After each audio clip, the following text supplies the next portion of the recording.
And this is the first time, I've only gone with our normal Haiti team when I've gone to Haiti, but this was Liz and Stephanie's first time going, and we actually hooked up with another team from Virginia, and this was a teaching team. We did an enrichment program for the kids at Village of Hope, and it's to help them with life skills.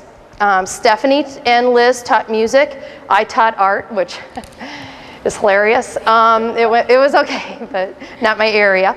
And then some other friends of ours, Lori and Lenny, taught a first aid class, and then a friend of ours, Patrick, made a documentary of our stay there and took pictures for the kids. That's the Village of Hope entrance sign. They, in Haiti, they don't have public education, so if you cannot afford to send your children to school, or if you're not sponsored to go to school, like my husband and I sponsor children to go to school, you don't go. So when you see our video, it's one thing looking at the kids and we're all like, oh, we know them, we taught them.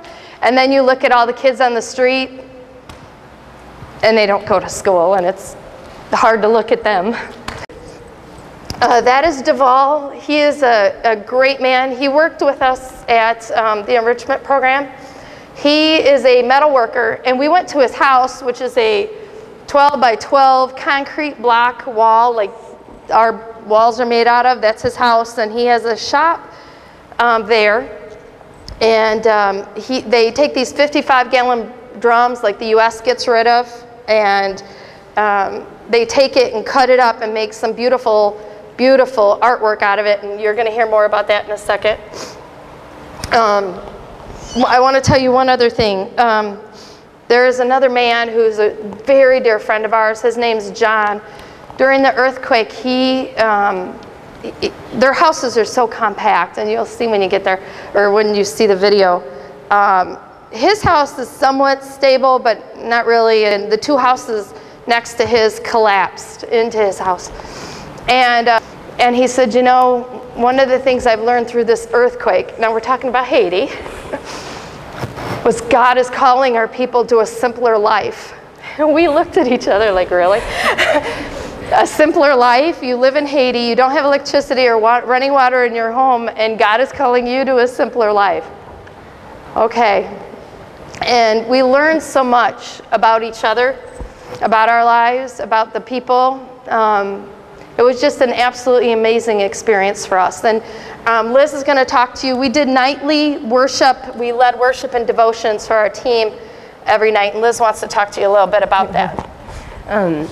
Well, I'm Liz, by the way, and most of you who know me know that family is the most important thing to me and in my life. And the thought of ever being away from them is just killer to me, and it's the last thing that I would ever want. So go figure, God had something to teach me when I went to Haiti about that. And while we were there, one of the first people that we met was this boy named Joel. He lives at the Hope House where we stayed.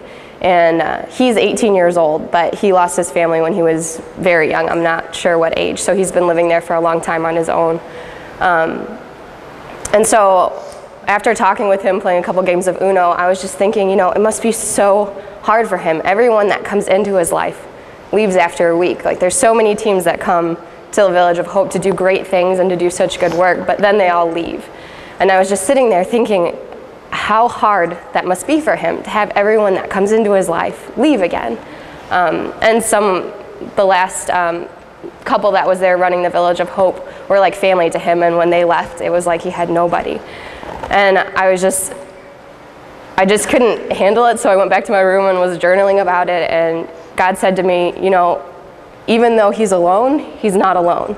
Like, I will never ever leave him or forsake him, and I will be here with him every single day when he has to say goodbye, and when he says hello, like, I'm with him. And that's never gonna change, regardless of how many times that happens. And so that was the first lesson that God taught me about that. And then we went to an orphanage called the Little Children of Jesus, which was an orphanage for disabled children who don't have families or anything like that. And so we went, and it was just heartbreaking to see all of these kids who, most of them couldn't communicate even really.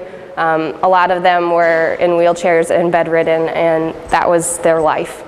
And I mean, they were very well taken care of by the staff. I was totally impressed by it, but we got to help feed them. And it took about 45 minutes to just feed one child.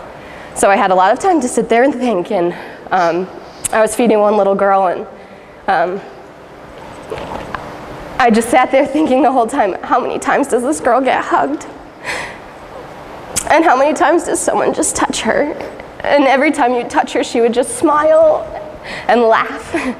And I was like, God, you know, how many times does she have somebody sing to her?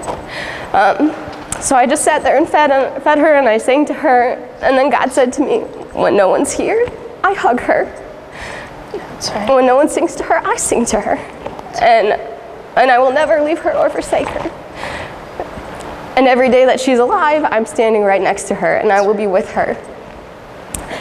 And in a place where there's no one and nothing, and everybody's lost somebody, God's there, and he holds each and every single one of them in the palm of his hand, and he made that so very, very, very clear, how much he just loves each one of his children. That's right. And how great, and the fact that he will provide for them everything that they need, and that he can be all that they want and that they need. And I was just really, really impacted by that. So.